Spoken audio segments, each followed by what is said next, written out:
നമസ്കാരം. എല്ലാവർക്കും കുമാർ കണക്റ്റിൻ്റെ പുതിയൊരു അധ്യായത്തിലേക്ക് ഹൃദ്യമായ സ്വാഗതം. 2026 ജൂണിലുണ്ടായ വ്യാഴമാറ്റം മൂലം പൂരാടം ഉത്രാടം ചേർന്ന ധനുരാശിക്കാരുടെ ജീവിതത്തിൽ എന്തൊക്കെ മാറ്റങ്ങളാണ് സംഭവിക്കാൻ പോകുന്നത് എന്നാണ് നോക്കാൻ പോകുന്നത്. ഇവിടെ ധനുരാശിക്കാർക്ക് 2025 മെയ് മുതൽ 2026 ജൂൺ വരെ 7ാം ഭാവത്തിൽ നിലകൊണ്ടിരുന്ന വ്യാഴം വളരെയധികം മാറ്റങ്ങളാണ് കൊണ്ടുവന്നിരുന്നത്. സാമ്പത്തികപരമായിട്ടുള്ള ഉയർച്ചയും ദാമ്പത്യപരമായിട്ടുള്ള പ്രശ്നങ്ങൾക്ക് ഒരു പരിധിവരെ അറുതി വരുത്തുകയും വിവാഹം നടക്കാത്തവർക്ക് വിവാഹം നടക്കുന്ന അവസ്ഥയും ഗൃഹം, വാഹനം, എല്ലാ യോഗങ്ങളും ലഭിച്ച് സൗഖ്യത്തോടു കൂടി വാണിരുന്ന ഒരു സമയമാണ്. എന്നാൽ 2026 ഈ ഒരു വ്യാഴമാറ്റം ഇവരുടെ അഷ്ടമഭാവത്തിലേക്കാണ് മാറിയിരിക്കുന്നത്. അഷ്ടമഭാവം എന്ന് പറയുന്നത് 6, 8, 12 എന്ന ഭാവങ്ങളിൽ വരുമ്പോൾ വ്യാഴം വളരെ മോശഫലങ്ങൾ തരും എന്നാണ് പറയുന്നത്. അപ്പോൾ തന്നെ 8ാം ഭാവത്തിലേക്ക് വന്നിരിക്കുന്ന ഈ വ്യാഴം ഇവർക്ക് എന്തൊക്കെ മാറ്റങ്ങളാണ് കൊണ്ടുവരുന്നത് എന്നാണ് നമ്മൾ നോക്കുന്നത്. ഇവിടെ വ്യാഴം വന്നിരിക്കുന്നത് കർക്കിടക രാശിയാണ്.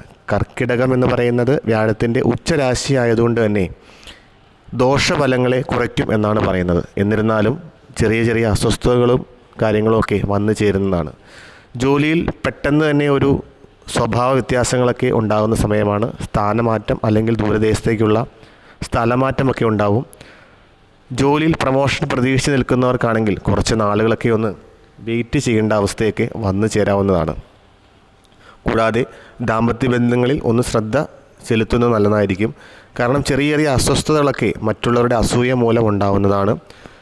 ഒരു ഗൃഹം നിർമ്മിക്കാനോ അല്ലെങ്കിൽ ഒരു വീട് നിർമ്മിക്കാനൊക്കെ, ഒരു കല്ലിടാനൊക്കെ ആഗ്രഹിക്കുന്നവരാണെങ്കിൽ കുറച്ച് കാലതാമസം നേരിടേണ്ടി വരും. ഗവൺമെൻറ് മേഖലയിൽ നിന്നൊക്കെ ചെറിയ ചെറിയ താമസങ്ങളും തടസ്സങ്ങളൊക്കെ വന്നു ചേരാവുന്നതാണ്. കൂടാതെ നേതൃസ്ഥാനത്തിരുന്ന് വളരെ മികവോടുകൂടി കൊണ്ടുപോരുന്ന ആൾക്കാർക്കൊക്കെ ആ സ്ഥാനത്ത് ഒരു ചെറിയ പ്രശ്നങ്ങളൊക്കെ വന്നു ചേരാവുന്ന സമയം കൂടിയാണ്. അതുപോലെ തന്നെ വിദേശ യാത്രകളൊക്കെ നോക്കിയിരിക്കുന്നവർക്കും വിദേശത്ത് സ്കോളർഷിപ്പ് ലഭിക്കാൻ കാത്തിരിക്കുന്നവർക്കൊക്കെ കുറച്ച് കാലതാമസം നേരിടേണ്ടി വരുന്ന ഒരു സമയം കൂടിയാണ് വന്നു ചേരുന്നത്. എന്നിരുന്നാലും ഞാൻ നേരത്തെ സൂചിപ്പിച്ചതുപോലെ കർക്കിടകം രാശിയിലേക്ക് വന്നിരിക്കുന്ന വ്യാഴമായതുകൊണ്ട് തന്നെ ഇതിൻ്റെ ഏറ്റക്കുറച്ചിൽ നന്നായി നമുക്ക് അനുഭവിക്കാൻ സാധിക്കും. അതുകൊണ്ട് തന്നെ വലിയ പ്രശ്നങ്ങളില്ലാതെ കാര്യങ്ങളൊക്കെ മുമ്പോട്ട് പോകുന്നതാണ്. ചെറിയ കാലതാമസം വരുമെന്നല്ലാതെ വലിയ ദോഷഫലങ്ങളൊന്നും വ്യാഴം നിങ്ങൾക്ക് തരുന്നതല്ല. കൂടുതൽ ഫലങ്ങൾ പെട്ടെന്ന് നമുക്ക് ലഭിക്കുന്നതിന് വേണ്ടി വിഷ്ണു അല്ലെങ്കിൽ കൃഷ്ണൻ മുഖ്യപ്രതിഷ്ഠയുള്ള ക്ഷേത്രത്തിൽ ദർശനം നടത്തി തുളസിമാല, ഭാഗ്യസൂക്താർച്ചന, നെയ്വിളക്ക്, വെണ്ണ എന്നിവ സമർപ്പിച്ച് 4 പ്രദക്ഷിണമൊക്കെ ചെയ്ത് പ്രാർത്ഥിക്കുകയാണെങ്കിൽ, അതായത് മാസത്തിലെ ആദ്യത്തെ വ്യാഴാഴ്ച ചെയ്യുകയാണെങ്കിൽ വളരെയധികം മാറ്റങ്ങൾ നിങ്ങൾക്ക് കാണാൻ സാധിക്കുന്നതാണ്.